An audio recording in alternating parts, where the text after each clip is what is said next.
Hi Earth Signs, Taurus, Virgo, and Capricorn. Welcome po sa ating channel.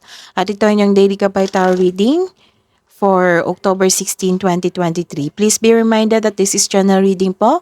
So maaari kayong makarelate o hindi, just take what resonates. Gamitin ang reading na ito bilang gabay lamang. Balik po kayo dito bukas para sa ating daily Gabay Tarot reading. Please like, subscribe, and click bell button for notification para po updated kayo sa daily tarot reading natin. Para po sa gusto magpa-reading, maaari niyo pong makuha ang link. Nasa description box po ito. Message nyo lang po ako sa messenger. Maraming salamat po. Spirit guides, ano po ang ganap today, ngayong October 16, 2023, para po kay Taurus, Virgo, and Capricorn? Spirit guides. Wow, abundance. Unang card, abundance agad. Nagkaroon ng wealth, nagkaroon ng financial growth, and nagkaroon ng promise sa inyong sarili, sa inyong partner. This is a promise ring. Nagkaroon ng cooperation sa inyong family, sa inyong katrabaho, sa inyong partner. Nagkaroon ng new cycle sa inyong buhay kasi nagkaroon ng promise dito. And you are taking time of your family, to your community, sa inyong katrabaho, sa inyong partner, sa inyong family. You are taking time of your culture. Nagkaroon din ng teamwork dito. Spirit guys, advice nyo pa para po kay Taurus, Virgo, and Capricorn sa araw na ito, October 16, 2023. Surrendering to the journey. Release your emotion and control. Unknown the territory. You are exactly where you need to be. Let's see your career and let's see your energy, Taurus, Virgo, and Capricorn sa araw na ito, October 16, 2023. Nagkaroon ng hesitation dito. Hesitation sa isang bagay, sa isang tao, na para kausapin mo siya. Nagkaroon ng matigas ang ulo dito or naging obsessive. Kayo po ay nawalan ng gana, nagkaroon din ng delay, nagkaroon ng hesitation to take an action, nagkaroon kayo ng unhealthy sa job o sa isang relasyon. This is a second card na nagkaroon ng hesitation dito, nagkaroon ng delay. Hesitation, delay, and delay. So, nagkaroon ng delay.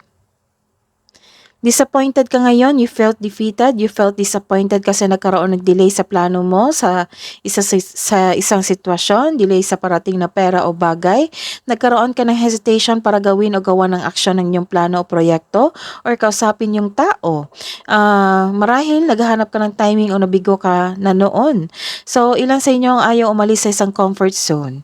This card asks you to have a confident at magkaroon ng pasensya. Let's see your career and money. Taurus, Virgo, and Capricorn, career and money sa araw na ito, October 16, 2023.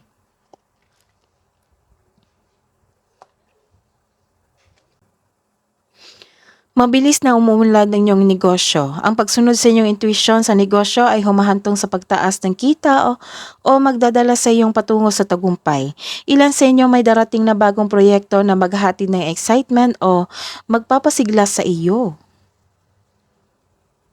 This card tells you na this is a good sign na nando na muna yung workplace mo na toxic na tao. In health, nagkaroon ng a difficult cycle is about to end. Nawala na yung addiction and bad habits mo sa isang kaperahan or sa inyong gawain. Nalampasan mo na. This is what we called recovery.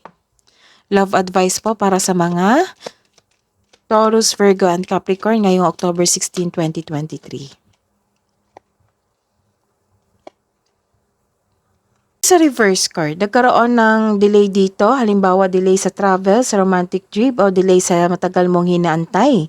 Ilan sa inyo makatanggap ng unexpected message o masakit o hindi kaya-aya. So these delays are no accident. They are divinely guided.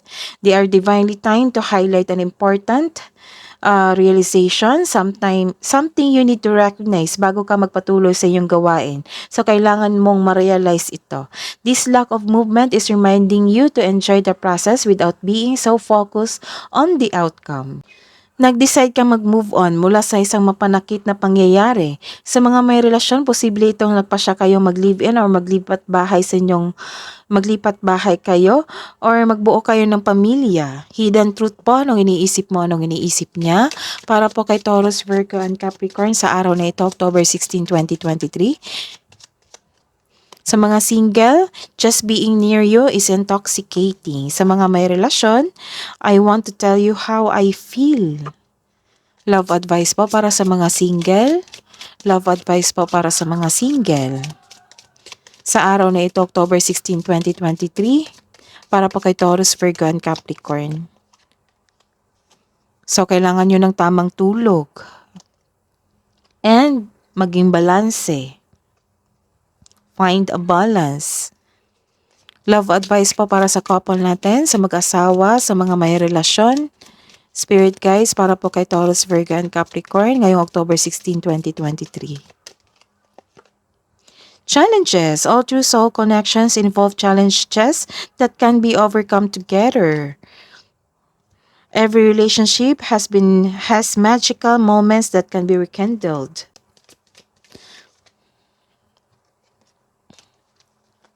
Spirit guides, ano po ang kabuuang message niyo po, advice niyo po para kay Taurus, Virgo, and Capricorn? Communication is key.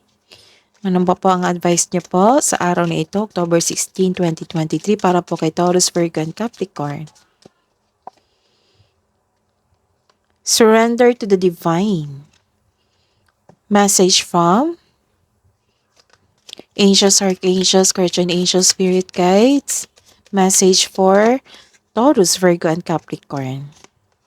Message from Archangel Jersisa, create a solid spiritual foundation, be in service to the planet. Message from Archangel Lavender, prepare for soul healing, forgive and release everyone. That is your reading today, October 16, Taurus, Virgo, and Capricorn. Balik po kayo dito bukas. Please like, subscribe, and click bell button for notification para po updated kayo sa daily tarot reading natin. Maraming salamat po.